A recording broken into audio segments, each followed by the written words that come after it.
Assalamualaikum warahmatullahi wabarakatuh. Halo guys, kembali lagi dengan saya Mada Amalia.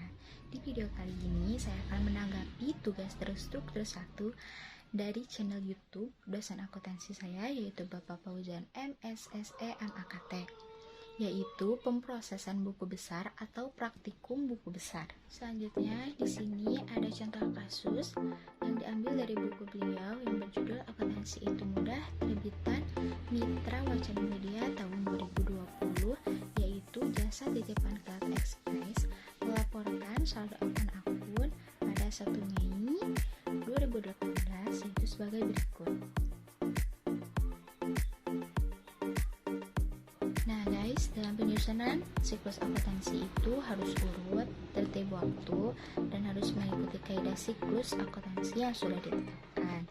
Selanjutnya di sini ada pekerjaan seorang akuntansi, yaitu adalah yang ke-1 melakukan analisa dokumen atau analisa dokumen transaksi, yang kedua mencatat ke dalam jurnal umum, yang ketiga memposting ke buku besar.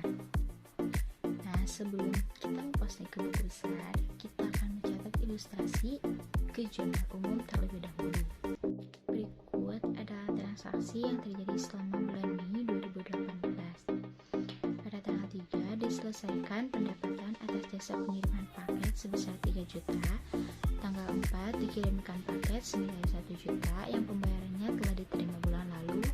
Pada tanggal 7 diinvestasikan tambahan perlengkapan kantor sebesar 500.000. Tanggal 9 diterima pelunasan piutang usaha sebesar 500.000. Pada tanggal 10 ditarik oleh pemilik kas senilai 200.000 untuk kepentingan pemilik pribadi. Pada tanggal 12 dibayar biaya perawatan mobil sebesar 350.000 tunai. Pada tanggal 15 dibeli kendaraan baru sebesar 11 juta secara kredit. Pada tanggal 20 dibayar gaji pegawai sebesar 900.000. Pada tanggal 22 dibayar biaya iklan sebesar 400.000. Pada tanggal 28 diselesaikan pendapatan atas jasa pengiriman paket sebesar 2.400.000, namun baru diterima pembayarannya sebesar 400.000, sisanya bulan depan. Pada tanggal 29 diselesaikan pendapatan atas paket yang diterima ke PT Anugrah sebesar 8 juta. Tanggal 30 dibayar gaji pegawai sebesar 500.000.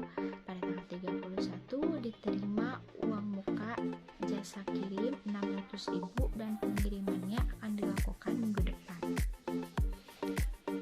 Nah, selanjutnya kita akan memposting terlebih dahulu ke dalam jurnal umum. Pada tanggal 3 diselesaikan pendapatan atas jasa pengiriman paket sebesar 3 juta. Jurnal umumnya adalah kas pada pendapatan jasa. Dalam bahasa Inggris adalah cash on delivery service atau kas pada pendapatan jasa. Besarnya adalah 3 juta di debit dan 3 juta di kredit. Pada tanggal 4 bisa dilihat pada transaksi jelas dikirim paket senilai 1 juta dan pembayarannya telah diterima bulan lalu. Ketika menerima uang dan uangnya sudah diterima namun pekerjaannya belum diselesaikan pada bulan April, sebenarnya sudah terjadi jurnal cash di debit sebesar 1 juta dan unread revenue atau pendapatan diterima di muka di kredit dan merupakan utang sebesar 1 juta.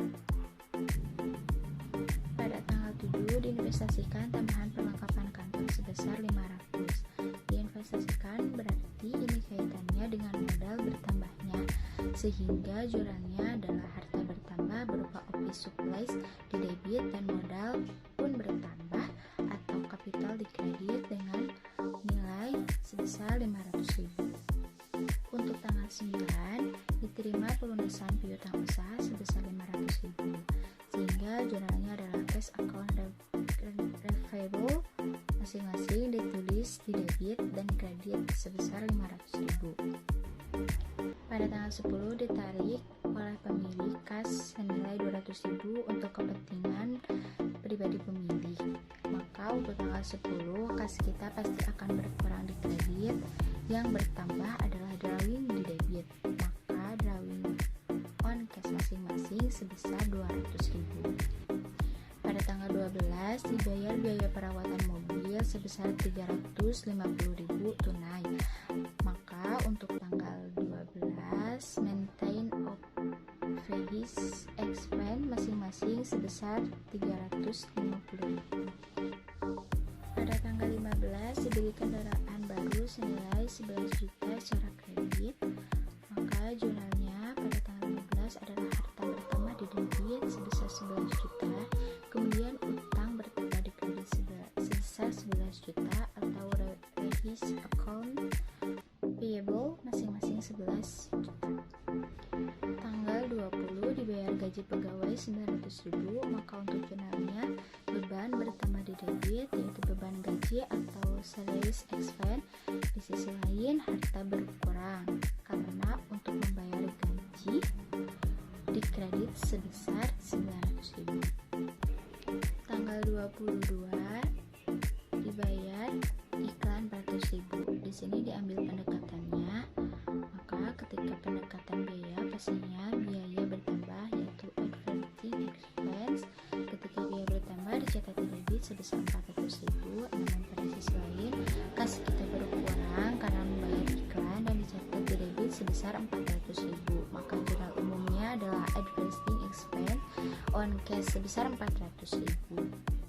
Untuk tanggal 28 dicatat akun receivable atau piutang usaha debit sebesar 2 juta atas transaksi kas 400 dan account receivable 2 juta yang sama-sama di debit.